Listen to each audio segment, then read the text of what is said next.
시편 136편 구약 902쪽입니다. 10절에서 26절입니다. 한 절은 제가 읽고 한 절은 찬양대가 읽고 한 절은 모두 온 회중 함께 읽습니다. 애굽의 장자를 치신 이에게 감사하라. 그 인자하심이 영원하미로다.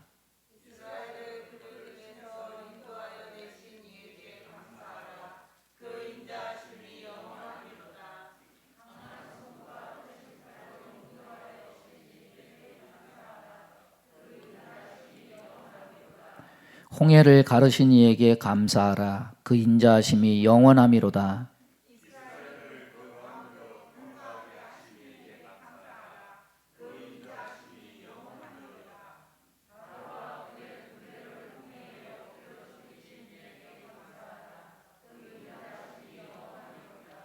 그의 백성을 인도하여 광야를 통과하게 하신 이에게 감사하라. 그 인자하심이 영원하미로다.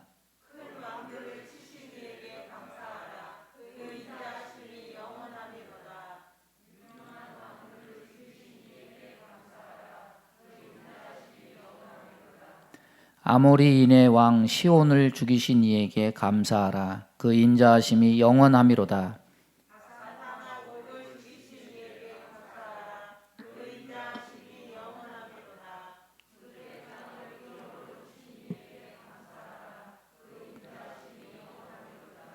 곧 그 종 이스라엘에게 기업으로 주신 이에게 감사하라.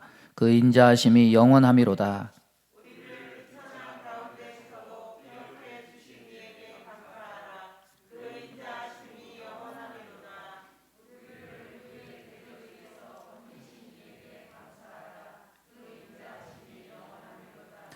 모든 육체에게 먹을 것을 주신 이에게 감사하라. 그 인자하심이 영원하미로다. 다 같이 읽습니다.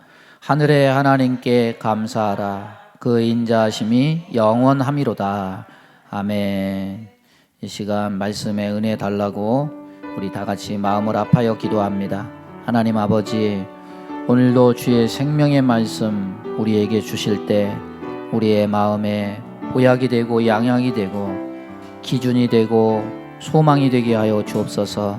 이 말씀을 인하여 우리 삶이 복되어지고 은혜가 넘치고 복을 받는 은혜 있게 하여 주옵소서. 예수님의 이름으로 기도하옵나이다. 아멘.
진심이 있고 건성이란 단어가 있습니다. 진심은 마음이 담긴 말과 행동,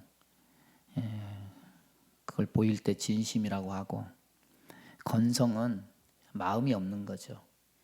사람이 말만 말이 아니라 눈빛과 표정도 이게 말인 거예요. 말은 감사합니다 해도 딴 데 쳐다보면서 막 감사합니다 하는 거는 벌써 상대편이 저 사람 건성으로 하는구나 다 알죠. 이심전심이라 그건 어린아이들도 다 알아요. 우리가 일상생활에서 상대방과 그 상황을 빨리 종료하고 다른 일들로 전환하기 위해서 건성으로 쉽게 내뱉는 말들이 참 많이 있습니다. 내가 한번 꼭 찾아갈게, 내가 나중에 꼭 전화할게, 내가 밥 사줄게, 밥이나 한번 먹자, 꼭 와라, 서울 올라오면 연락해라, 뭐 이런 말들 우리가 쉽게 남발할 때가 많이 있는데, 이게 남에게 해를 끼치기 위한 나쁜 거짓말이라기보다는 어떻게 보면 그냥 형식적인 관습적인 인사치레로 굳어진 면이 많이 있습니다. 그런데 이 건성이라는 단어를 쓸 수 있는 것이 우리 일상생활에만 있는 것이 아니고 신앙생활하는 면에도 건성이 있죠.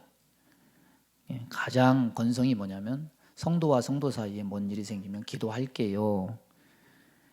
근데 곰곰이 생각해 보면 진짜 기도를 하는지, 시간을 정해서 그 성도를 위해서 진짜 기도하는지, 그거는 본인과 하나님만 알지, 그런 말을 한다고 해서 진짜 기도하는지 어떤지는 모르는 거죠. 이게 단지 할 말이 없어서 그냥 그렇게 하는 건지, 진짜 마음이 담긴 건지 우리가 스스로 한번 뒤돌아볼 필요가 있습니다. 또 집단적으로 우리가 매년마다 건성으로 반복하는 것이 아닌지 생각해야 하는 의심스러운 주제들도 있습니다. 바로 추수감사절, 감사하라고 그러는데 도대체 뭘 감사해야 돼? 뭐 매년마다 이렇게 감사해야 돼? 이런 마음이 있다면 그 사람 마음에는 벌써 감사가 없는 거죠. 부활절, 예수님의 부활, 예수님의 부활이 없다면 내게 무슨 소망이 있는가? 정말 감사하다. 예수님의 성탄, 주님이 이 세상에 안 오셨다면 우리는 무슨 소망으로 이 세상을 살아갈 수 있는가? 이것을 생각해야 되는데 그냥 반복적으로 돌아오니까 생일 닥치듯이 그렇게 형식적으로 하는 건 아닌지 의심스러워질 때가 있습니다. 오늘 1절부터 9절 말씀은 창조에 관한 말씀입니다. 만물을 창조해서 우리에게 좋은 환경을 허락하신 하나님 은혜에 대해서 나열하고 있는데, 사실 창조하신 하나님에 대한 주제는 너무 거창한 주제라서 신앙의 눈으로 그것을 바라보고 인정하고 믿지만 우리가 직접 봐서 경험해서 하는 것이 아니기 때문에 이 감사는 어떻게 보면은 조금은 동떨어진 감사라고 볼 수 있습니다. 우리가 사도신경 외우죠. 전능하사 천지를 만드신 하나님 아버지를 믿사오며, 주기도문도 그렇게 줄줄줄줄 외우는데, 여러분 한번 물어볼까요? 여러분 뭘 믿습니까? 뭘 믿습니까? 사도신경 그렇게 외우면서도 뭘 믿냐고 그러면 꿀먹은 벙어리 되는 성도들이 굉장히 많은 것 같아요. 여러분 사도신경 그냥 얘기하면 됩니다. 사도신경은 나는 성부 하나님 믿습니다, 성자 예수님 믿습니다, 성령 하나님 믿습니다, 그리고 그분이 우리에게 주신다고 하는 것들, 나는 죄사함을 믿습니다, 나는 부활을 믿습니다, 나는 영생을 믿습니다. 여러분 사도신경 외우면서 아무 생각 없이 하지 말고 이런 거 정리해 보면서 나는 이걸 믿어, 이걸 믿어, 이렇게 정리하면서 여러분 암송을 하세요. 참 그러고 보면 신앙생활에 건성이 많아요. 여러분 우리는 이렇게 건성으로 일상생활 신앙을 하는데 하나님은 어떻습니까? 하나님은 절대로 우리를 건성으로 대하시지 않습니다. 단 한 번도 건성으로 대하신 적이 없습니다. 우리를 잊어버린 적도 없고 우리 이름을 당신의 손바닥에 새기셨고 우리의 머리털까지도 다 계수하고 계십니다. 오늘 아침 머리를 감다 보니까 제법 머리털이 많이 빠지더라고. 근데 하나님은 머리털을 다 세고 계셔요. 우리를 지키시기 위해서 졸지도 아니하시고 주무시지도 아니하십니다. 사람들이 우리를 다 포기해도 하나님은 우리를 절대로 포기하지 않으십니다.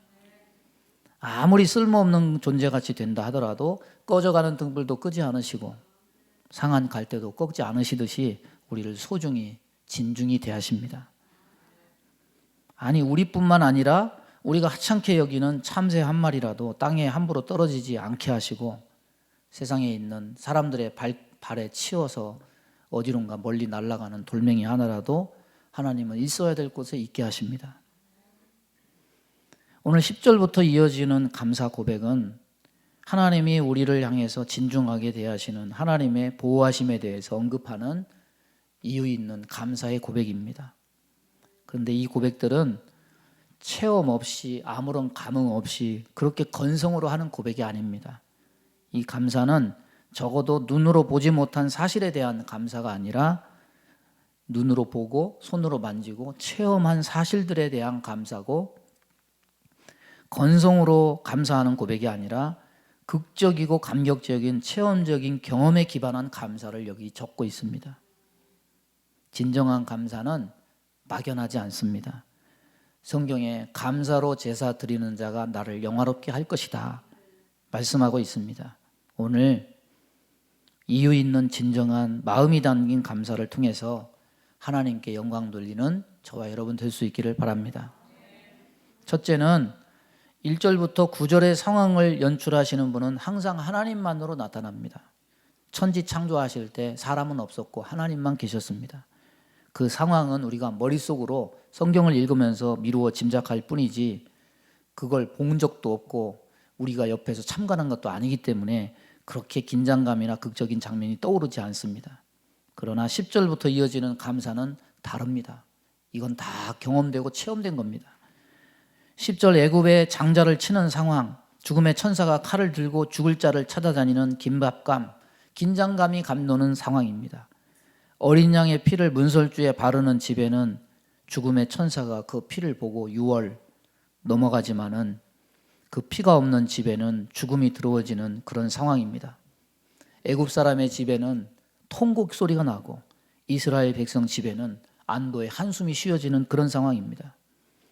13절에 홍해를 가르기 전 상황, 앞에는 홍해가 가로막혀서 가지 못하는 상황이고 뒤에는 애굽 군대가 추격해 와서 그 칼날에 죽게 되는 그런 상황입니다. 16절에 보면 광야로 이스라엘을 몰아간 상황, 딱 굶어 죽어야 되고 목말라 죽어야 되고 낮에는 더워서 죽을 판이고 밤에는 추워서 죽을 판인 상황입니다. 19절 20절은 내가 싸움을 건 것도 아닌데 원치 않는 전쟁을 치러야 될 그런 상황입니다. 누군가는 전쟁에 지고 누군가는 죽음을 맛봐야 될 사느냐 죽느냐의 상황입니다. 여러분, 이 네 가지 상황은 편안한 상황이 아니에요. 죽음이 앞에 놓인 죽을지도 모르는 그런 상황이 여기 있습니다. 따라서 이스라엘의 감사는 그냥 평안한 상태에서 온 것이 아닙니다. 전부 긴장감이 있고 긴박감이 있고 죽느냐 사느냐의 상황이고 남들이 싸움을 걸어와서 전쟁을 하지 않으면 그런 되는 죽음이 들어워진 상황을 모두 포함하고 있습니다. 우리는 어떻게 보면은 지금 편안한 의자에 앉아서 담담하게 감사 찬송을 부르고 설교를 듣고 있지만은 이스라엘 백성들이 이 감사의 고백을 하게 되기까지는 정말로 사느냐 죽느냐 피를 말리는 과정을 겪었습니다. 우리가 이와 비슷한 극한의 고통을 당한 것은 아닐지라도 이 코로나 과정 속에 아니 지금도 백신을 맞고도 사망에 이르게 되는 수많은 사람들을 생각한다면은 근 2년 동안 이 사망의 그늘을 벗어나게 하신 생명을 얻게 하신 하나님의 그 은혜 정말 생각하고 감사하지 않을 수 없어요. 정말 저는요, 하나님 이 코로나 상황 속에서 제 목숨 지켜주신 것도 감사하지만은 우리 교회 성도들 한 분도 하나님이 죽음을 맛보게 하지 않고 하나님이 다 건강하게 지켜주셔서 감사합니다. 정말 감사해요. 진짜 예수 믿는 사람이라면은 우리는 두 가지 고백 아니할 수 없어요. 첫째는 뭐냐면 하나님이 나를 살려주셨다. 오늘도 그 살림의 은혜를 내가 받고 있다. 그래서 정말 너무 감사하다. 이 고백이 항상 있어야 됩니다. 여러분, 모든 결과가 다 지나고 나면 비로소 감사가 나오겠지만 그 어둠의 터널 가운데 있을 때는 피를 말리는 과정 속에는 그때는 감사가 나오지 않습니다. 원망이 나오죠. 왜 하나님이 나를 이 지경까지 몰아가십니까? 그러나 그 과정이 지나고 나면 반전이 이어집니다. 여호와의 밤에 쫓기듯이 애굽을 나와서 이스라엘 백성들이 바알스본 맞은편 비하이롯 곁 해변에 진쳤다. 홍해 앞에 진을 쳤습니다. 바로의 말과 병거들이 쫓아옵니다. 이스라엘 백성들이 홍해가 가로막아 있고 뒤에는 애국 군대가 쫓아오고 하나님은 보이지 않으니까 보이는 모세를 향해서 원망합니다. 애굽에 매장지가 없어서 당신이 우리를 이 광야로 끌어내서 여기서 죽게 하느냐. 그런데 하나님께서 홍해를 열어서 마른 땅으로 지나가게 하시고 홍해 맞은편에 이르러서 갈라진 물을 합치게 해서 애굽 군대를 물속에 수장케 하고 저들을 하나님께서 구원해 내시니까 여자들이 나와서 춤을 추면서 여호와께 찬송하며 감사해요. 말과 탄자를 바다에 던지신 그 하나님은 영화롭다. 여호와를 찬송하라. 그래서 이 여인들은 1절에서 9절의 내용이 와닿아서 이런 내용을 감사를 드린 게 아니죠. 죽음의 상황을 모면하고 경험하고 이런 감사를 드린 거예요. 이런 경험된 감사는 건성이 아니에요. 진심이 담긴 겁니다. 사람을 춤추게 하고 마음 깊은 곳에서부터 우러나는 진심 어린 마음을 하나님께 드리게 되는 겁니다. 애굽의 장자를 치게 되는 상황은 낮이 아닙니다. 밤입니다. 밤은 긍정적인 개념이 아니라 부정적인 개념이죠. 어둠과 두려움과 죽음을 의미합니다. 그러나 성경은 그 밤을 어떻게 묘사하고 있느냐? 죽음의 밤이다 이렇게 말하지 않습니다. 따라서 해보겠습니다. 여호와의 밤이라. 밤이 아무리 칠흑같이 어두워도 사람의 활동이 제한이 되고 두려워도 하나님이 함께 하시면 승리의 밤이 되는 겁니다. 여호와의 밤이다. 하나님은 아무것도 이룰 수 없는 그 밤에 역사를 이루신다. 하나님의 백성을 구원하신다. 하나님에게는 죽음의 상황이나 칠흑 같은 어두운 밤이 그래서 문제가 아닙니다. 그래서 이스라엘 백성들은 건성으로 감사하지 않고 진심 어린 이유 있는 감사 고백을 한 겁니다. 이런 경험적 고백이 저와 여러분의 삶에도 건성이 아니라 진심으로 드러나야 돼요. 그들이 마주친 똑같은 상황이 오늘 우리에게 다시 연출될 수는 없겠지만은 위기는 시대에 관계없습니다. 사람에 관계없습니다. 오늘날도 지속되는 거예요. 죽음에 맞닥뜨리는 위기는 예고도 없이 수시로 우리에게 다가옵니다. 오늘날도 종류가 다른 어둠과 죽음의 상황에 직면해서 고통 속에 부르짖는 분이 많습니다. 예고 없는 병마가 찾아온 분도 있습니다. 예고 없는 사고를 당하는 분도 있어요. 그 순간에 이제는 죽는구나 이런 죽음을 생각하신 분도 있습니다. 그러나 죽음의 그림자가 드리워진다 할지라도 그 속에는 하나님의 손길이 있어요. 여호와께서 구원하시는 손길이 있습니다. 그 결과는 결국 우리의 감사의 고백으로 나타나게 되는 겁니다. 제가 지난주에 신방하다가 보통 뒤에서 후진을 하면 삐삐삐 소리가 나는데 제가 들렸는데 제가 못 들었는지 어떤지는 모르지만 소리가 안 나니까 뒤에 주차된 차를 이렇게 긁었어요. 다행히 사람이 안 타고 있었고 그냥 세게 부딪힌 것도 아니고 이렇게 긁혔는데 제가 운전하면서 항상 그 생각이 들어요. 운전은 잘하는 게 아니다. 조심해야 잘하는 거고 내가 아무리 조심해도 상대편이 나한테 와서 박으면 그건 내가 어쩔 수 없는 거잖아요. 내가 나를 믿지 못하는 거죠.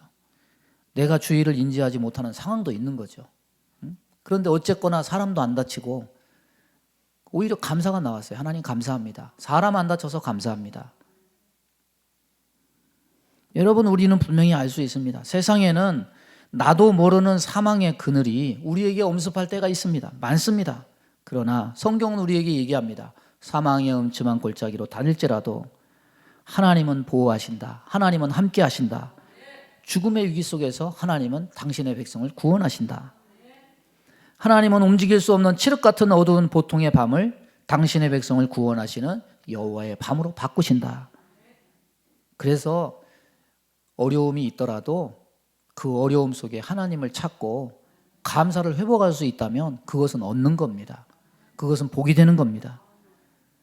이유 있는 감사 고백을 심령 깊은 곳에서부터 하지 아니할 수 없도록 하나님은 그렇게 모든 상황을 만들어 가시는 거예요. 이번 주일이 정말 저와 여러분 모두에게는 다 똑같은 고백이 돼야 돼요. 하나님, 이 코로나 속에서도 우리의 생명을 지켜주셔서 우리 가족의 모든 건강을 지켜주셔서 정말로 감사합니다. 두 번째는 이스라엘 백성에게 있어서 그들에게 역사의 뇌리에서 지울 수 없는 하나님의 은혜는 두 가지입니다. 하나는 뭐냐면 애굽에서 구원하셨다는 것.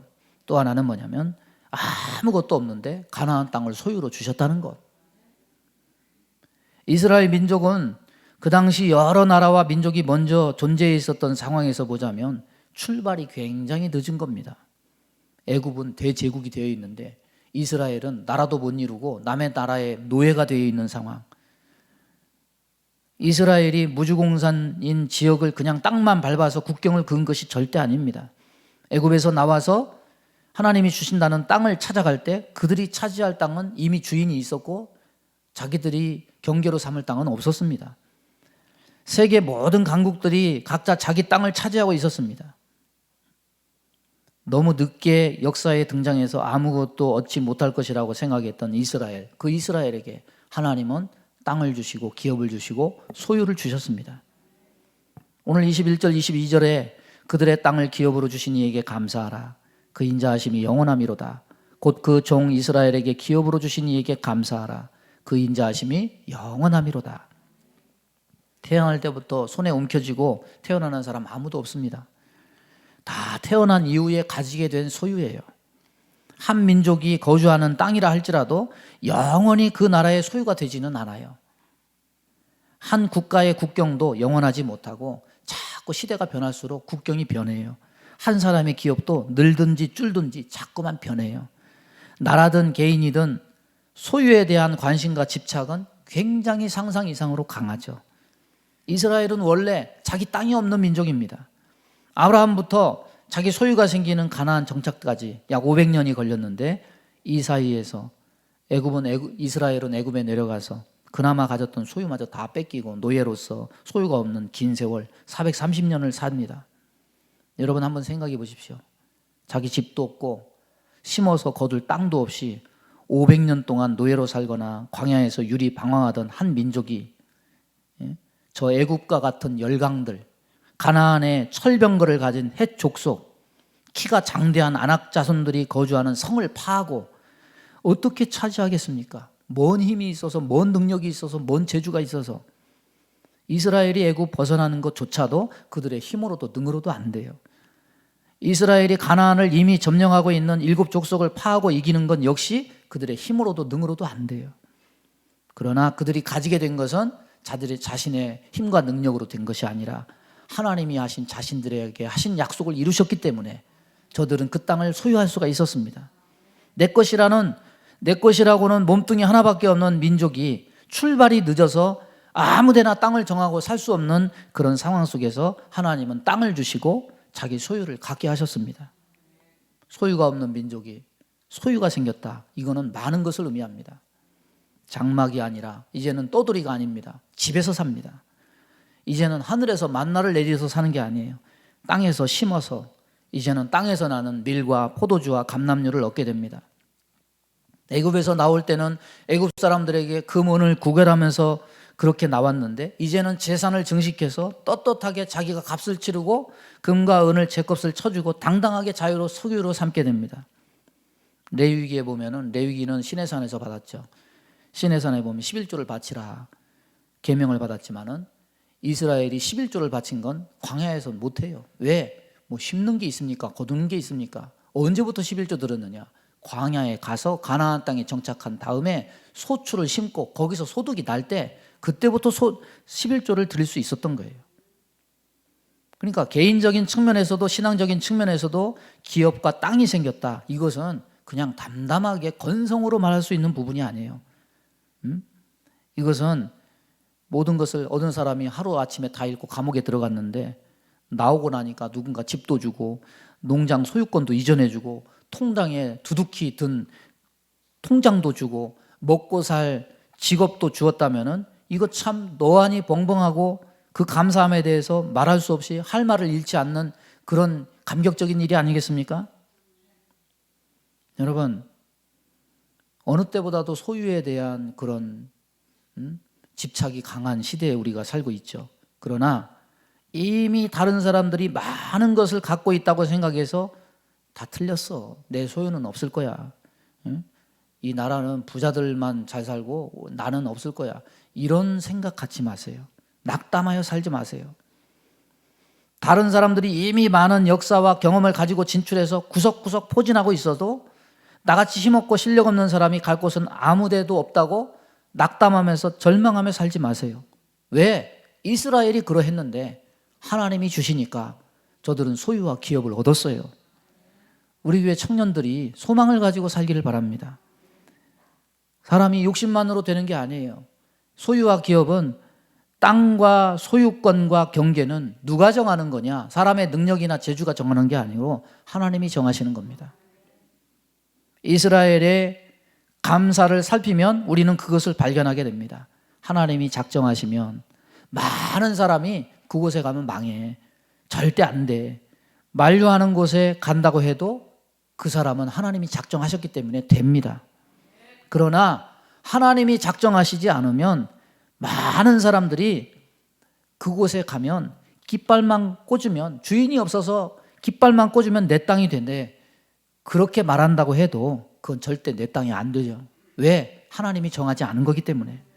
모든 것의 작정은 누구에게 달려있느냐? 하나님께 달려있는 거예요. 이스라엘이나 우리나 입장이 마찬가지입니다. 오늘날 적든지 많든지 저와 여러분 손안에 들어와 있는 모든 것 원래부터 내 것이고 앞으로도 영원히 내 거다 이렇게 생각하는 사람은 참 우둔한 사람이에요. 원래는 땅이든 집이든 그 소유가 원래는 남의 것이었어요. 그런데 그것이 어느 날 내 것이 됐어요. 그 소유권이 내 앞으로 이전됐어요. 이걸 생각한다면 우리는 내 손에 든 것에 대해서 또한 새로운 시각으로 보지 않으면 안 됩니다. 이것이 지금은 내 거지만 언젠가는 남의 것이 될 수도 있구나. 우리는 분명히 깨달아야죠. 지금 내 것인 것은 왜 내 것이냐? 하나님이 이것을 내 소유로 인정하셨기 때문에 내 것인 것이다. 내 생명을 하나님이 나에게 주셨기 때문에 내가 지금 살아 숨을 쉴 수 있는 이치와 마찬가지로 그렇기 때문에 우리의 기업과 소유에 대한 감사는 분명히 이유가 있는 거예요. 빈손 들고 태어나서 오늘이기까지 모든 것을 나의 것으로 정해주신 것은 하나님의 은혜구나. 따라서 보겠습니다. 나의 나된 것 하나님의 은혜입니다. 감사합니다. 다른 사람의 소유에서 내 소유가 되었듯이 또 다른 어느 날 내 소유에서 다른 사람의 소유로 바뀔 수도 있음을 기억하고 영원히 내 것이다 착각하지 마세요.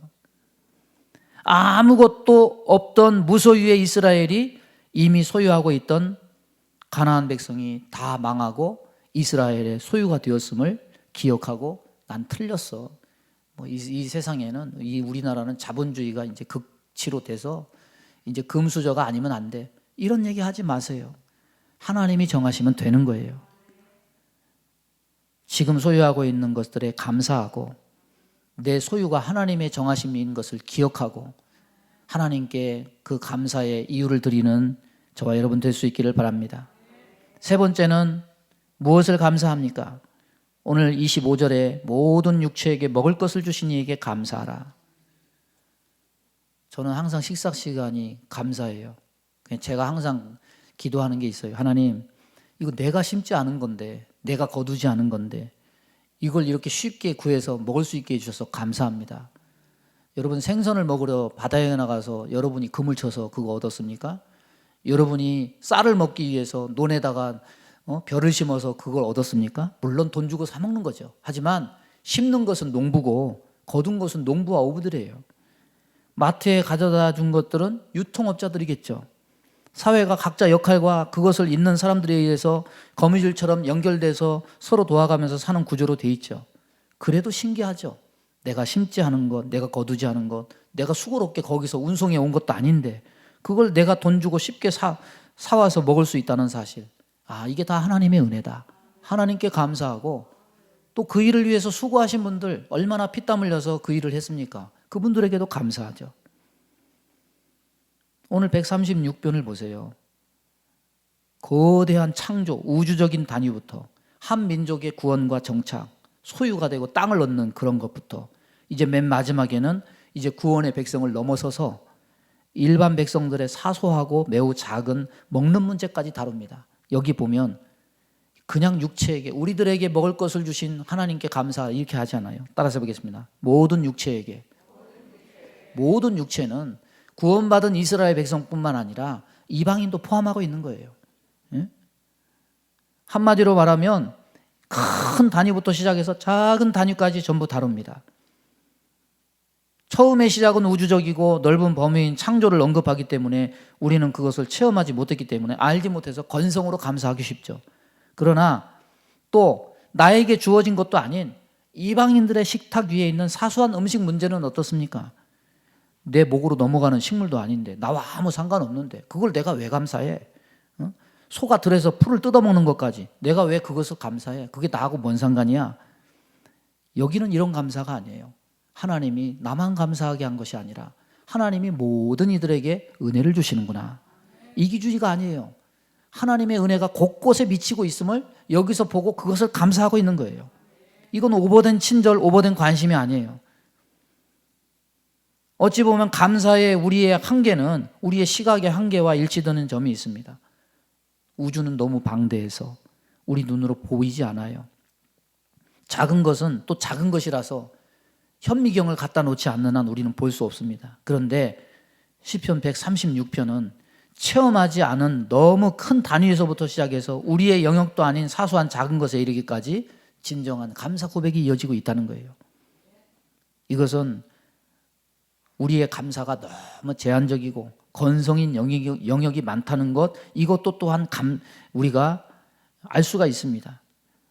진정한 감사는 어떤 감사냐? 진정으로 하나님을 만난 사람은 작은 것이든지 큰 것이든지 내 것이든지 남의 것이든지 모든 것에서 무엇을 보느냐? 따라서 보겠습니다. 하나님의 은혜를 본다. 하나님의 은혜를 봐요. 요즘 일본이 망해간다는 얘기를 하죠. 요즘에 일본은 우리나라보다 물가가 더 싸다고 그래요. 커피값도 그렇고. 예? 경제가 막 하락하고 있고 사회적 인프라가 되지 않고, 예? 일본 사람들이 시기 질투는 많은데 예? 이런 행하는 모든 것을 보면 참 마음이 포근해지는 게 아니라 눈살을 찌푸리죠. 우리하고 일본하고 사이가 좋지는 않지만은 그래도 우리가 복을 받으려면 우리가 마음을 넓게 써야 되겠죠. 하나님, 이 세상에 있는 모든 민족들에게 은혜를 베풀어 주세요. 말씀을 정리하겠습니다. 요즘 중국에 납치 공포가 일어나고 있다고 합니다. 유명한 사람들, 연예인들이 하루아침에 없어지는 거예요. 어떤 사람은 또 돌아와요. 유명한 판빙빙이라는 유명한 배우가 있는데 탈세 혐의가 있었는데 갑자기 사라졌어요. 그러다가 3개월 후에 갑자기 또 나타났어요. 그래서 인터뷰를 하는데 뭐라고 하냐면, 말하자면 이렇게 인터뷰를 하더라고요. 내가 지금까지 국가의 은혜를 알지 못했다. 앞으로는 국가의 은혜에 감사하고 충성하겠다. 이런 식으로 인터뷰를 하더라고요. 중국은 공산당 권력 유지하기 위해서 아직도 사람 납치하고 감금하고 협박하고, 그래서 사람들의 말과 행동을 그렇게 통제하고 견제하는 공안 국가입니다. 하나님은요, 저와 여러분이 감사 안 한다고 해서 그렇게 다루지 않아요. 이방인이라도 은혜를 베풀고 사람이 아닌 하늘의 새와 동물에게도 하나님께서 먹을 것과 식물을 다 주시는 분이십니다. 우리를 감사치 않는다고 해서 캄캄한 감옥 속에 가두고 협박하는 분이 아니에요. 하나님은 묵묵히 기다려주시고 침묵 속에 우리를 인격적으로 다루십니다. 우리의 생명, 우리의 소유, 우리의 식물, 내가 스스로 한 거예요? 스스로의 은혜가 아닙니다. 이게 다 하나님이 주신 은혜입니다. 은혜를 아는 자식은 철이 들어요. 우리도 좀 철이 든 신자가 되어야 될 줄로 믿습니다. 철이 들면 고백이 달라져요. 겸손하게 됩니다. 봉사하고 헌신하고 충성하게 됩니다. 여러분, 우리의 감사가 얼마나 제한적입니까? 얼마나 형식적이고 건성입니까? 얼마나 이기적인 감사가 많습니까? 그러나 진정한 감사, 하나님의 은혜를 아는 사람은 크기에 제한받지 않아요. 내 것, 남의 것, 그것을 가려서 그렇게 감사하지 않아요. 이 모든 것이 하나님의 은혜라는 것을 보고 고백하는 자가 되는 겁니다. 감사가 업그레이드가 돼야 신앙도 업그레이드가 되는 겁니다. 감사로 하나님을 영화롭게 하고 그 감사의 은혜를, 감사를 하나님께 드리는 저와 여러분 되기를 주님의 이름으로 축원합니다. 우리 주여 한번 부르고 통성으로 기도합니다. 주여 하나님 아버지, 오늘도 저희들에게 은혜 주심을 감사합니다. 성령님, 우리의 모든 감사가 하나님을 영화롭게 하는 자들 될 수 있도록 하나님 인도하여 주옵소서. 주님 감사합니다. 예수님의 이름으로 기도하옵나이다. 아멘. 믿음의 손을 가슴에 얹습니다. 몸이 아픈 곳에 손을 얹습니다. 하나님 아버지, 오늘 추수감사주일입니다. 우리의 감사가 형식적인 감사가 아니라 나에게 생명을 주신 하나님, 이 세상에 태어나서 지금까지 모든 소유 필요한 것을 공급해 주시고 은혜를 주신 하나님, 또한 우리에게 날마다 먹을 것을 주시는 하나님, 이것이 하나님의 은혜임을 알고 우리가 진정으로 더욱 감사하는 자들 될 수 있도록 인도해 주옵소서. 우리 마음 가운데 원망, 불평, 시기, 질투, 미움, 다툼, 이간질하며 불순종, 불신앙케 하며 불안, 초조, 염려, 근심, 두려움을 주는 모든 어둠은 다 떠나갈지어다. 하나님, 감사의 영역이 넓어지게 하여 주옵시고 다른 사람이 잘 되는 것도 하나님의 은혜임을 바라보면서 감사하는 자들이 될 수 있도록 인도해 주옵소서. 그리하여 진정 복을 받고 복을 나누는 자들 다 되게 은혜 베풀어 주옵소서. 우리 마음 가운데 원망, 불평, 시기, 질투, 미움, 다툼, 이간질하며 불순종, 불신앙케 하며 불안, 초조, 염려, 근심, 두려움을 주는 모든 어둠은 다 떠나갈지어다. 은혜로 충만하고 감사로 충만하고 하나님 주신 복으로 충만한 자들 되어서 복을 나눠주며 사는 자들 다 되게 인도해 주옵소서. 몸이 연약한 곳에 손을 얹고 기도합니다. 손을 얹은 곳마다 보혈로 씻어주시고 성령의 불로 태워 주옵소서. 앞으로의 코로나의 위기 속에도 하나님이 저들의 생명을 책임져 주시고 저들의 가정과 자녀와 일들을 책임져 주셔서 더 많이 감사하고 은혜를 누리며 사는 자들 다 되게 인도하여 주옵소서. 예수님의 이름으로 기도하옵나이다. 아멘.